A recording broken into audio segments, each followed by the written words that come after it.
Jaga jauh. Yang bang kumpul itu kan jaga jauh.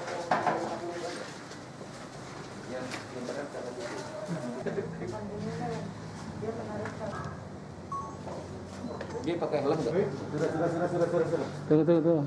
Di belakang kita.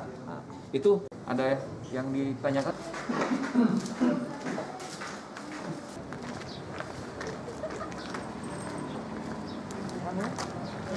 Ada sebagian yang tidak berhasil keluar uang, tapi mesin ATM-nya rusak. Jadi itu yang menyebabkan kerugian besar dari pihak bank. Jadi uang yang ditarik berhasil kurang lebih 8 jutaan. Kemudian mesin ATM yang rusak 2 unit. 1 unit itu keterangan dari bank kerugian sekitar 20 juta. Jadi sekitar 40, 2 unit ditambah uang, kerugian total 48 jutaan.